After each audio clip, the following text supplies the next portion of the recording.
Khan studio کے معزز ساتھیوں السلام علیکم۔ ناظرین، ہسٹری آف آدم اینڈ ابلیس کے سیکنڈ ایپیسوڈ ابلیس نے روئے زمین سے برائی کا خاتمہ کر دیا میں آپ سبھی کو خوش آمدید۔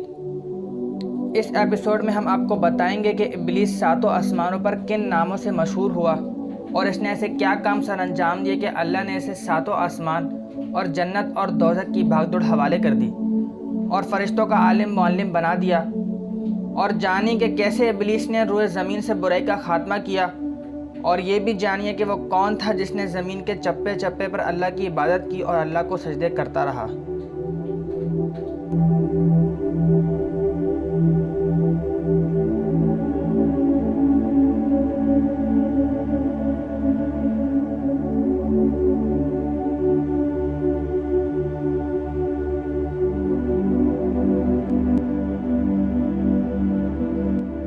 پہلے آسمان پر ابلیس کا نام عابد مشہور ہوا۔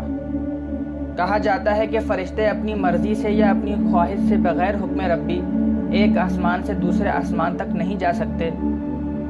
اول تو فرشتوں میں خواہش نفس کے عناصر نہیں، پھر وہ حکم الہی کے پابند بھی ہیں، لیکن ابلیس اپنے زہد و تقوی، علم و فضل کی بنا پر دوسرے آسمان تک پہنچ گیا۔ یہاں بھی اس نے اپنی عبادات، ریاضت، علم و مہارت کی شہرت پائی اور فرشتوں کو درس دیتا رہا۔ دوسرے آسمان پر ابلیس زاہد کے نام سے مشہور ہوا، پھر تیسرے آسمان تک پہنچا، یہاں بھی فرشتوں کو درس و تدریس کرتا رہا، یہاں اس نے بلال کے نام سے شہرت پائی۔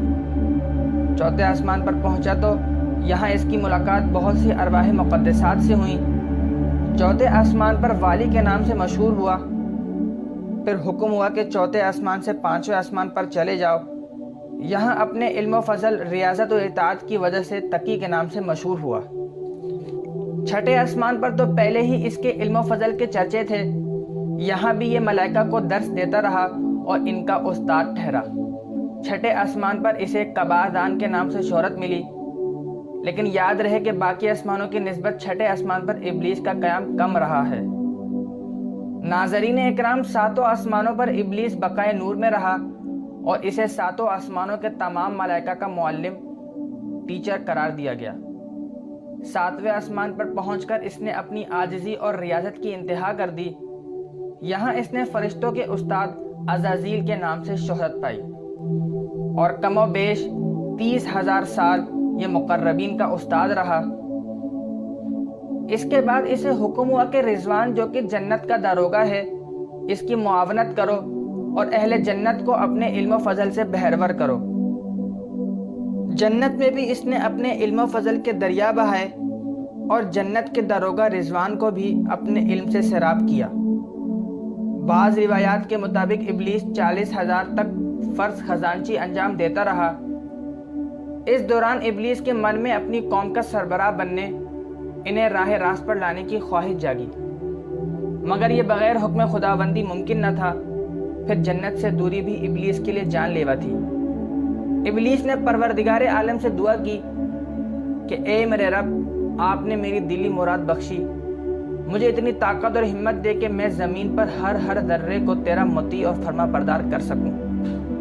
چنانچہ دعا قبول ہوئی، ابلیس کو طاقت دے دی گئی، لیکن ابلیس نے اپنی قوم میں جانے سے پہلے اپنے نائب کو بھیجنے کا منصوبہ بنایا جو کہ اس کی راہ ہموار کر سکے۔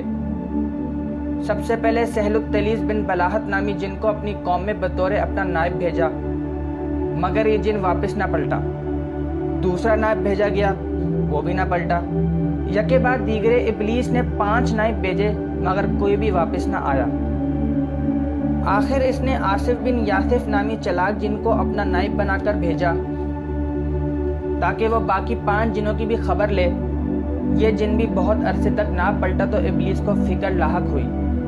آخرکار آصف بن یاسف پریشان حال واپس آیا اور بتایا کہ اپنی قوم ہدایت سننا ہی نہیں چاہتی، انہوں نے تمہارے 5 نائبین کو موت کے گھاٹ اتار دیا ہے کہ تم جن ہو کر فرشتوں سے جا ملے ہو۔ یہ سن کر ابلیس مشتعل ہو گیا اور اس نے فرشتوں کی فوج سے کہا کہ تمام بدعمال جنوں کو چن چن کے موت کے گھاٹ اتار دو۔